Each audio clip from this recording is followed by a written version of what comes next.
रमा अपने बेटे चंदन के साथ चतरपुर गांव में रहती थी। चंदन एक खूबसूरत नौजवान था। गांव की सारी लड़कियां उसे बहुत पसंद करती थी। एक दिन चंदन पर शिवानी की नजर पड़ी और उसे चंदन से पहली नजर में ही प्यार हो गया। चंदन को भी शिवानी बहुत पसंद आई। कुछ ही दिनों में उनकी शादी हो गई। शिवानी की एक सच्चाई ये भी थी कि वो एक इच्छाधारी नागिन थी। रमा को चंदन की ये बात पसंद नहीं आई कि उसने अपनी मर्जी से शादी की, इसलिए रमा शिवानी को पसंद नहीं करती थी। बहू, मैं सत्संग में जा रही हूँ, तो घर का सारा काम संभाल लेगी ना? जी सासू माँ, आप चिंता मत कीजिए, आप आराम से सत्संग में जाइए, मैं घर का सारा काम कर लूंगी। तो ठीक है, सारे काम निपटा लेना। बर्तन धो देना, कपड़े भी पड़े हैं वो भी सुखा देना, और घर में फिनाइल वाले पोछे से सफाई भी कर देना। और ये देख, ये बाजार से सामान की लिस्ट लिखी है, उसे भी ले आना। हाय, शिवानी मन ही मन बोलती है, इतना सारा काम, बाप रे, बहुओं को क्या ये सारे काम करने पड़ते हैं। रमा सत्संग के लिए चली जाती है। शिवानी झाड़ू लेकर आती है और फिर सोचने लगती है, अब जब बहू बनी हूं तो इंसानों की तरह ही मुझे सारी जिम्मेदारियां निभानी चाहिए। पहले मार्केट जाकर सामान ले आती हूँ, फिर घर का काम कर लूंगी। शिवानी इच्छाधारी नागिन होने के बावजूद भी अपनी शक्तियों का इस्तेमाल ना करते हुए घर का सारा काम खुद ही करने में लग जाती है। थोड़ी देर बाद उसे बहुत थकान महसूस होती है। उफ़ो, एक बहू को इतना सारा काम करना पड़ता है। इसका पता होता तो कभी शादी ही नहीं करती। बाप रे। घर के काम करते करते उसकी कब आंख लग जाती है उसे पता ही नहीं चलता। शाम को जब उसकी सास के आने का वक्त हो जाता है, दरवाजे की घंटी बजती है और शिवानी की नींद टूट जाती है। ओह, मम्मी जी तो आ भी गई और अभी तो आधा काम पड़ा हुआ है। मैं सासू माँ को क्या मुंह दिखाऊंगी। ओफो, क्या करूं? एक काम करती हूँ, अपनी शक्तियों का इस्तेमाल कर ही लेती हूँ। शिवानी घर का सारा काम अपनी जादुई शक्तियों से खत्म कर लेती है और फिर दरवाजा खोलती है। अरे बहू, तुझे इतना वक्त क्यों लगा दरवाजा खोलने में? माफ कीजिएगा सासू माँ, मैं सो गई थी।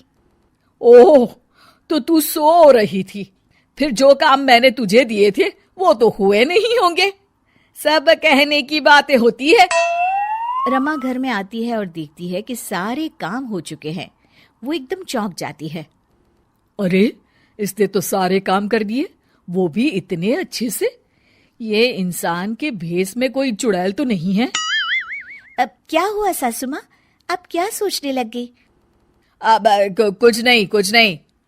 चलिए खाना खा लेते हैं। अगले दिन शिवानी रसोई में काम कर रही होती है, तभी वहां उसकी सास आ जाती है। बहू, आज ना मेरी कुछ सहेलियां आने वाली है, तुम कुछ अच्छा सा बना देना उनके लिए खाने में। अब जी मम्मी जी।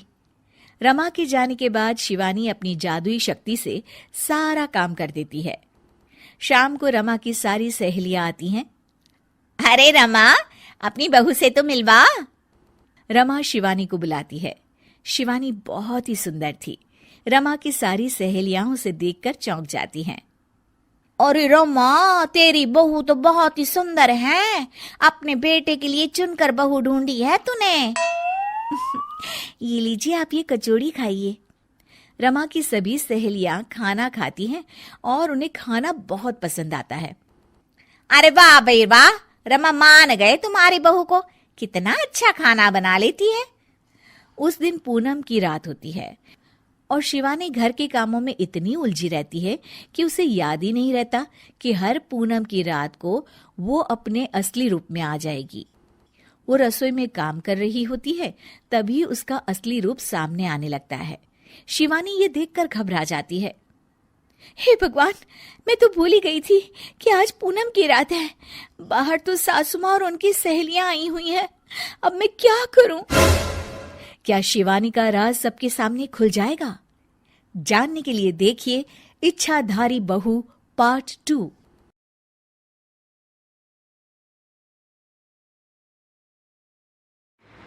दोस्तों, मुझे पता है आप सब लॉकडाउन में बोर हो रहे हैं, तो मैं आपकी बोरियत दूर करने के लिए लाया हूँ hello app, India's leading social media platform.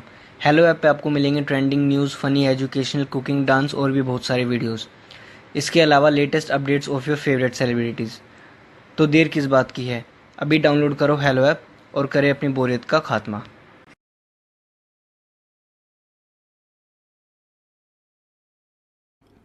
हर पूनम की रात को शिवानी का असली नागिन रूप सामने आता था, पर इस बार जब वो बहू की जिम्मेदारियां निभा रही थी तो उसे ध्यान ही नहीं रहा कि आज पूनम की रात थी और वो अपने असली रूप में आने लगी थी।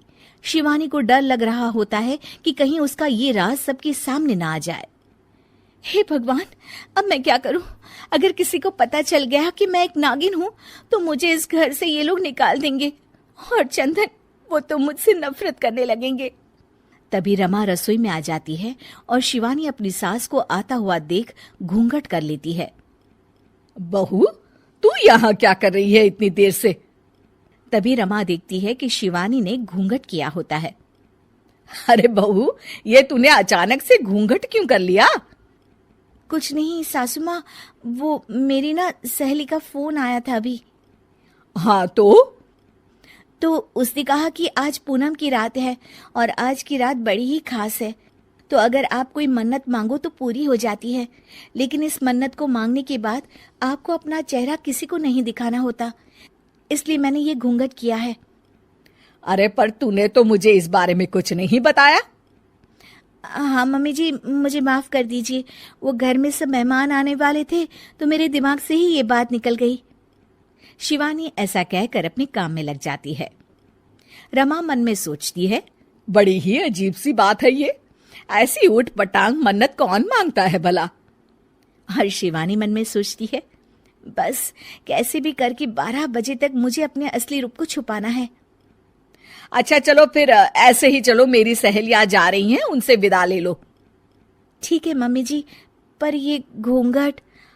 हाँ, मैं समझा दूंगी उन्हें कि तुम्हारी ये कुछ अनोखी सी मन्नत है। शिवानी अपनी सास के पीछे चल रही होती है, पर उसका निचला शरीर अब नागिन का रूप ले लेता है। वो मन में सोचती है, हे भगवान, अब मैं क्या करूं?